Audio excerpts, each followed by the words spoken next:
2020, what a year it has been. Today, while I'm recording this video, it's the last day of the day, it's the last day of a decade. And earlier today, I actually read an article from a friend of mine, his name is Sayed, from Optim Monster and Automotive. And he was writing up his year in review. And that's actually something I always do every year. I always reflect on like, hey, what lessons have I learned this year? What has been going well? What could I improve? And what are my goals for next year? But I always keep that to myself. And then I saw his article and I was like, wow, like, you know what? I'm gonna write one myself. And then I realized after actually started writing right here, I realized I am not much of a writer at all.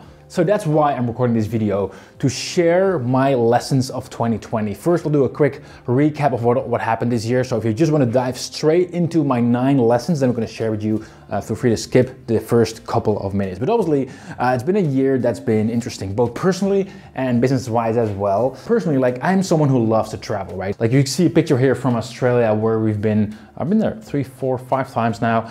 Like, I love to travel. I've been to 36, 37 countries so far. Measured over a 10-year period, I was able to travel 26% of the time, which means for 10 years continuously, on average, 3 months plus every year traveling, right? But then COVID happened and everything obviously changed.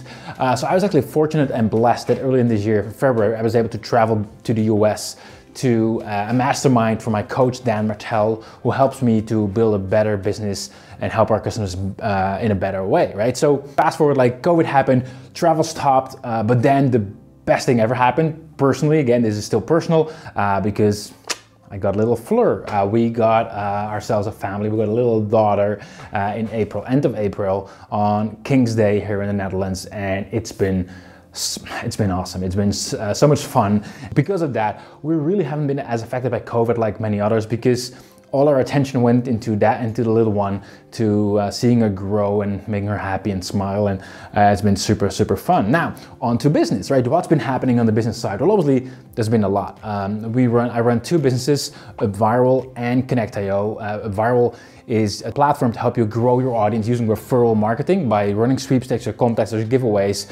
Been extremely effective. We've had amazing case studies from our clients. We recently had a client, he generated, using one UpViral campaign, generated over $1.5 million in revenue directly as a result of using UpViral. And this is one of the many examples and case studies. So really proud of that. And at Connectio, we help business owners to target their Facebook ads better in order to get a better ROI using Facebook ads. Now, we've grown our team quite a bit. Earlier this year, we were at 27 people. Right now, we're at 34, and we have 2 people about to get started. So give or take from 27 to 36.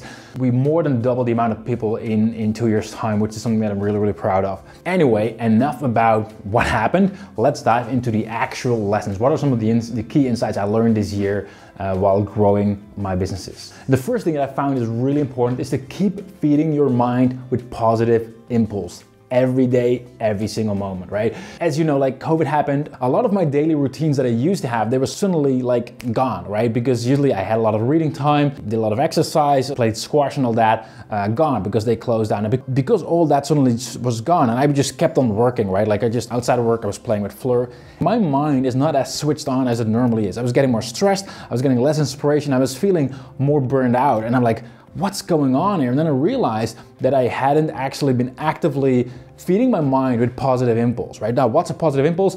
What fires you up? Where do you get your inspiration, motivation from? Like, I personally get a lot from in-person events. I love to travel, go to masterminds, but also I get a lot of positive impulse by reading business books, by listening to podcasts, listening to audiobooks, do exercise, and also every morning write down my daily gratitude. What am I grateful for? When I stopped doing that and like all my routines changed, like over time, my mental health went down. I didn't have the inspiration as I normally have. And I realized in order to change that, first of all, I asked help from friends who've been going through that as well, and they were kind enough to help me out. And really what it all came down to was changing my habits. Just set the alarm an hour earlier before my little one, Fleur, wakes up. I'll just have an hour for myself where I can read, where I can write down my daily gratitude, where I can listen to some podcasts and just write down some notes and thoughts. And that change alone, just every day, consistently, positive impulse changed everything, right? So that's definitely been a key lesson, especially during these times. I think it's a lesson that we should all cherish, to keep sharpening the mind and keep feeding your mind with positive impulse. Second thing is don't wish it was easier, wish you were better. This is actually something I'm stealing from my coach Dan Martell. It's totally true because in business or in life in general, there's always stuff that just goes wrong, unexpected. Like COVID is a good example, right? For some businesses, COVID has been a disaster, but like there's plenty of other things. Like for example, businesses losing their Stripe account, all revenue is gone, or businesses losing their Facebook ads account, all revenue is gone. Business is going to be hard. As the business is growing, I realize like every time the business is growing, my problems, my challenges actually get bigger. They don't get smaller at all. The easy way out is to complain and think like, oh yeah, but it's hard, and like, but don't complain, like don't wish it was easier, because like I'm not wishing it was easier because I know it's not gonna be easier. I'm just wishing I was better, and I'm just practicing and studying and learning more so I can be a better person, so I can just overcome those problems. Even though the problems are gonna be bigger, I'll just tackle them one at a time, and they're gonna be unexpected issues, and I'll tackle those as well. So if you're wishing like, oh, everything's so hard, I wish it was easier, don't do that. Wish you were better. I think that's a way more powerful way of thinking that will actually get you a lot further. And number three, a third thing I've learned this year is that sharing personal goals is not the same as sharing goals with others. What do I mean with that? So personally, I'm a very goal-driven person. I just love taking on challenge. I love to set a big goal and then strive for that, right? For years and years, I always set like super high goals, and usually I don't hit my goals, and I'm fine with that. For example, I might say like, hey, I'm gonna triple the business this year, and then I might only double it, right? But still, it's very good. Aim for the moon. Even if you miss, you'll still land amongst the stars. As our business is growing, and originally it was always me calling the shots. It was always me doing the thinking, right? And now we have a team of rock stars, people who are in many areas way smarter than I am, which is awesome. So this year we changed it into just, me having the goals. And it's like, hey, now I'm gonna share all financials, like people know actually what's going on in business, and I'm gonna share the goals with all of them. I've been training myself for years and years. Like I set this goal, even though I'm 100% dedicated for that goal, I'm also 100% happy if I don't miss it, as long as we move forward, right? Now I've sensed that with others, it's like if I set a certain high goal, like if I set it too high, people might think like, oh, but it's unrealistic, we're not gonna get it. And during that time, as the year progresses, they're like, oh, but like that was the goal, or like we're not hitting our goal. Are we failing? No, we're not failing, we're moving forward. But if I set the goal too low, then it might not inspire enough. So I realized, and that's a new skill, I'm still learning that and tweaking that to do that better, but I've learned that there's definitely a difference between setting goals for just yourself, which is, you have all the information, versus sharing a goal with others as well to motivate them, to inspire them, without letting them feel like, hey, if we haven't hit our goal, that it will be a bad thing, because it's not. Like, we're moving forward, and that's what it's all about. So that was lesson number 3.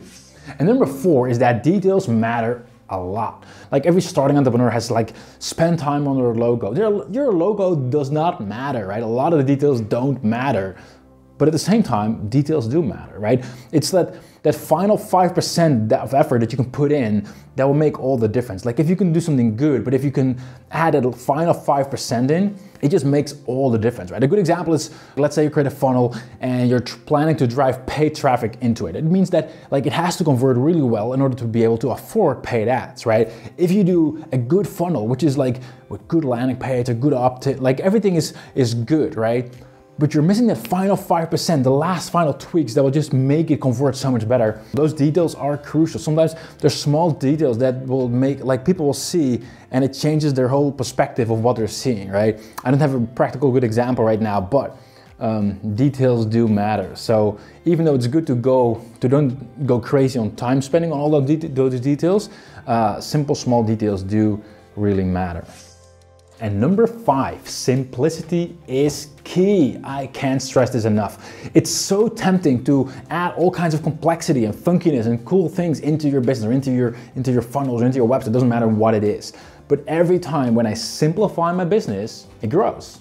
It literally grows, right? Earlier this year, one of my team, he proposed to add a new product line, sort of like a sub-product into our business, which would add like maybe 2 or 3% of revenue, right? You might think, 2 or 3% extra revenue, that's good. No, it's not. Like it just makes things more complex. If you look at really a lot of bigger businesses, their main businesses is quite simple. It's easy to understand. When something is simple and easy to understand, and just like fewer products, fewer funnels, fewer pages, but just more focused. Every time when I remove a lot of the clutter, it just works better. Obviously, there's something good to add because initially you don't know what's going to work, right? Initially, you might create multiple funnels and you don't know what's going to work, right? Or you add multiple products to your shop, you don't know what's going to work. But after a while, you realize from all those 20 products I created, or all those 20 funnels I created, there's 2 that really work, right? Get rid of the rest. Don't spend time on them.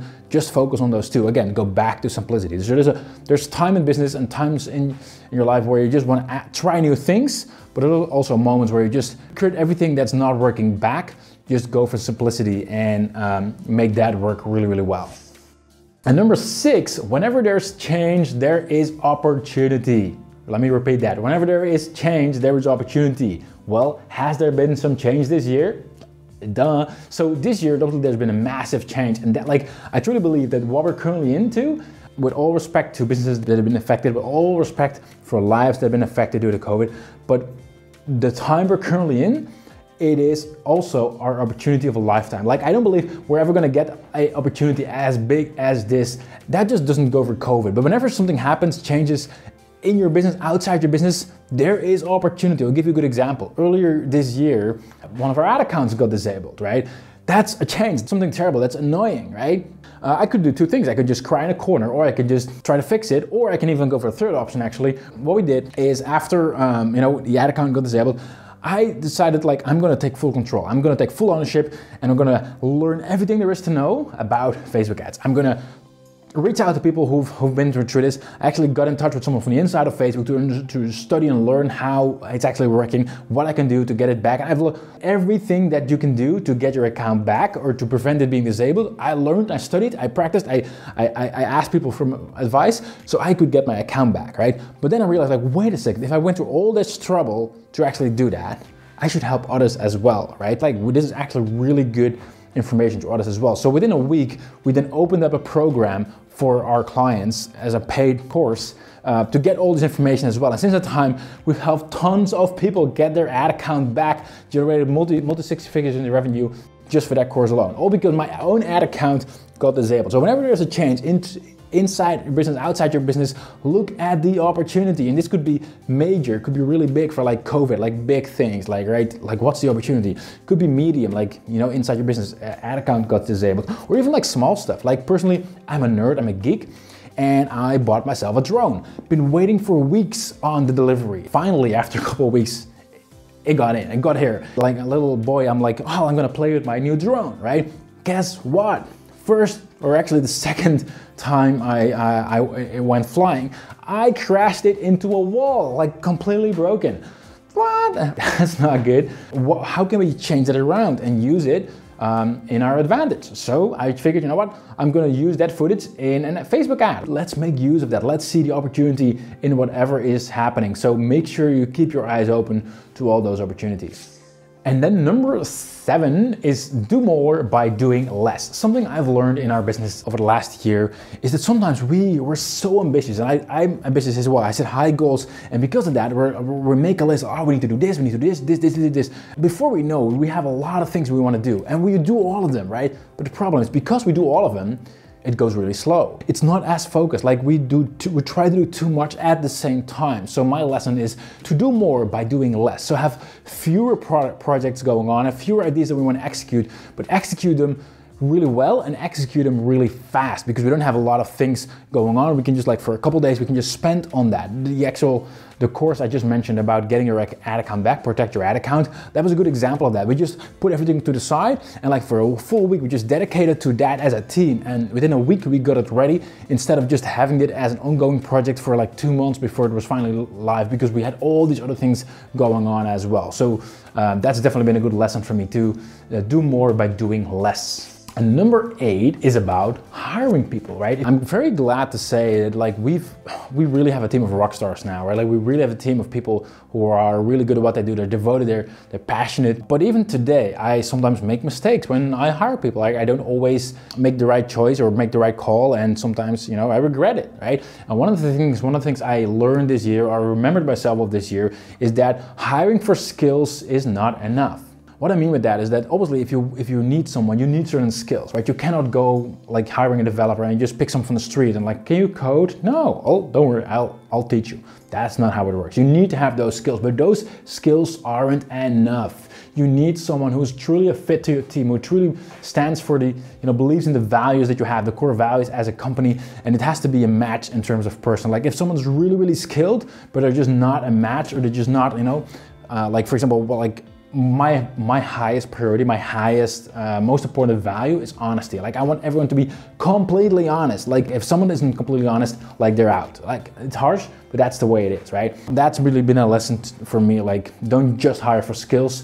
Skills to some extent can still be trained, but whether a person is a match to the team, whether they have the same core values, that just cannot be taught. So that's something to take into account when hiring someone going forward. And last but not least, number 9 is to enjoy the process, right? As I mentioned, I've been very goal driven, like always striving after a goal. The reality is, whatever goal you have, you will never hit the goal. You'll never hit the goal. I've set goals for many, many years, and all the goals I have set, I've reached. But at the same time, I've never hit my goal, because always before I hit that goal, I already set the new goal, right? If someone wants to grow their business to $100,000 a year, right? Before you actually hit it, you're, I want to go to 200,000. Before you hit that, I want to go, there's always the next goal, right? And because of that, you're always going after the next goal. And the risk of that is that you don't enjoy the process as much. And I've been partially guilty of that. There's been times where I'm like just too focused on the outcome, but what if the outcome doesn't always come immediately? What if the outcome doesn't, like there's a delay or something goes wrong? Then all of a sudden you're not happy, right? And what I've learned this year is to really enjoy the process. Yes, I'm going still after those goals, but I'm very much enjoying the process of growing the business as well. I'm not just doing it for the sake of the end result, but also doing it for the enjoyment of actually doing it, like actually enjoying growing the business, enjoying building the team, enjoying working with a team of rock stars, enjoying getting those results to our customers, right? Instead of just focusing on the end result and just getting the happiness from that. And that, my friends, summarizes the lessons I learned in 2020. Like I said, I've been planning to write this up, but you have to know your weaknesses, you have to know your strengths, and I am just a terrible writer. It takes me forever, and even though this video is not the shortest as well, it's still a lot faster than I would have written it, and I hope you got some good value from it as well. Obviously, this is not recorded in the studio. This is more like, quickly in my office. Normally I record those videos in my studio. This time I just wanted to get this out to you as fast as possible.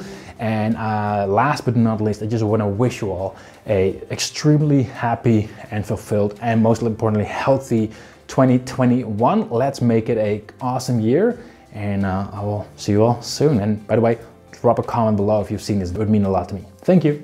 Cheers. All right, cut. We're done here. Let's wrap it up. Oh, well, sorry, you're still there. Well, in that case, thanks for watching, and make sure to subscribe to my channel where I share marketing tips, tricks, and strategies that will help you grow your business faster. So you can click on the subscribe button right now or check out the next video. Either way, thanks for watching, and I'll see you next time.